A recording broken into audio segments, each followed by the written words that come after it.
Pais Admiráveis Educam pelo Exemplo, um livro de Chris Polly, capítulo 8, parte B. Humildade é o alicerce da mansidão. É importante ensinar para a criança o que significa a relação de autoridade.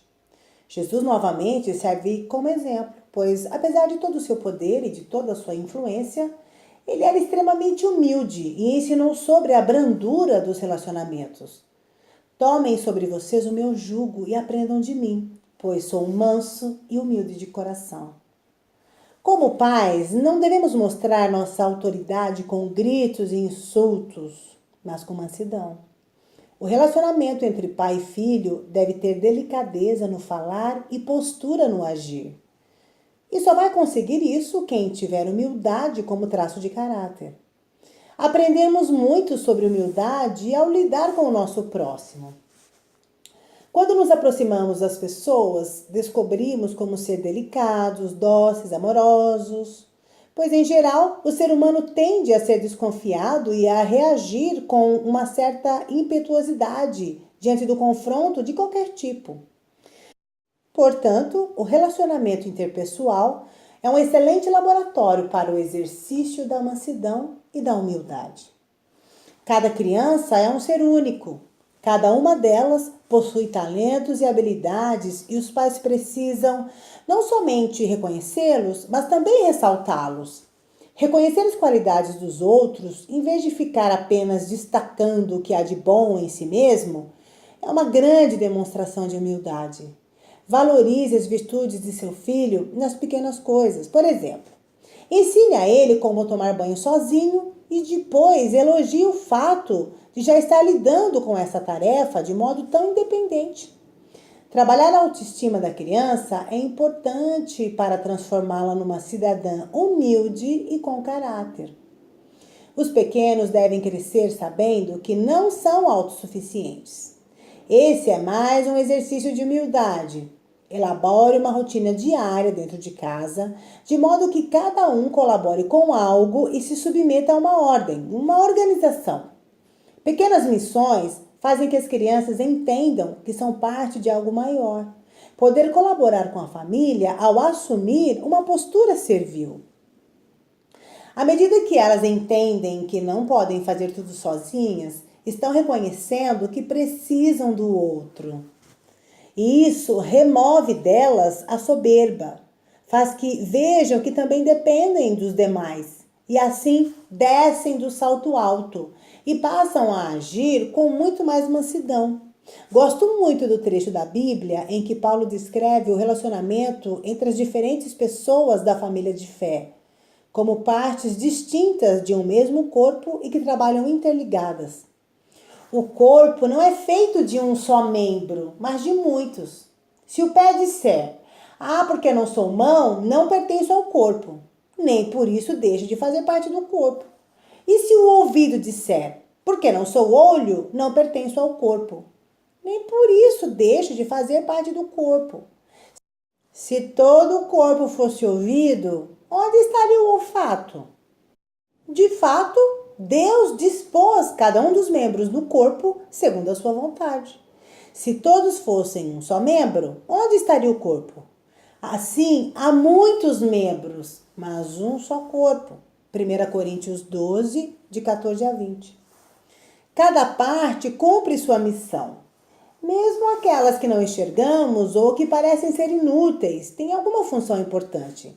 Se você levar essa ideia para a realidade da criança, demonstrando que ninguém é melhor do que o outro, isso abrirá seus horizontes e ela passará a enxergar a realidade sem o filtro da autossuficiência e da arrogância.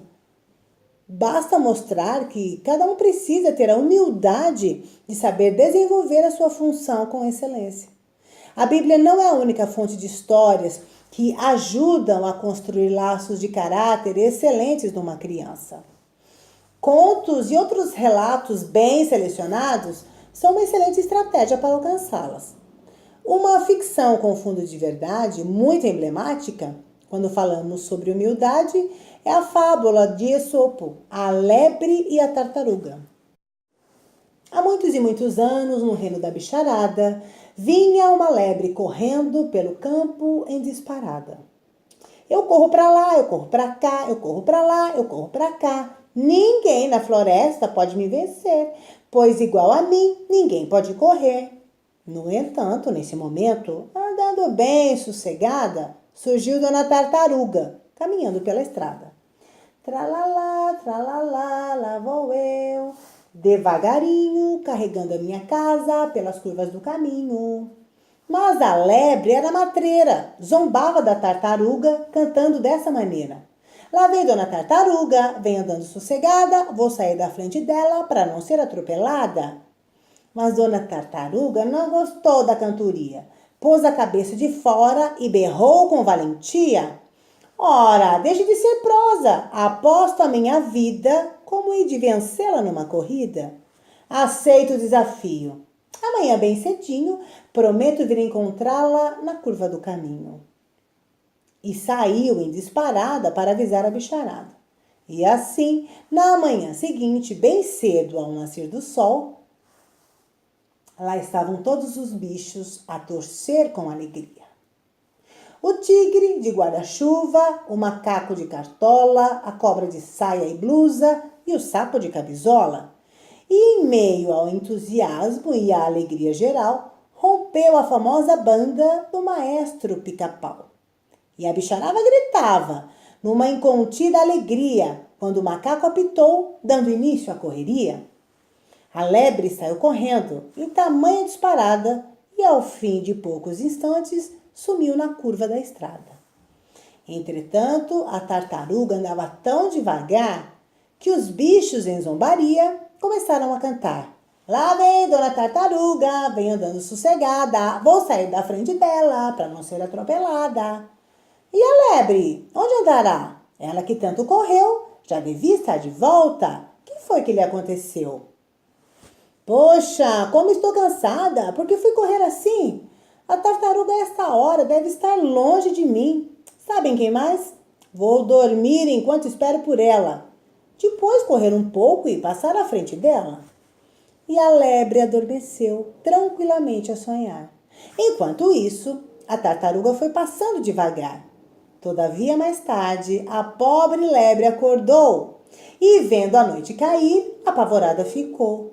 Céus, já está anoitecendo, preciso sair correndo. E sem pensar em outra coisa, foi saindo em disparada quando ouviu soar ao longe o canto da bicharada.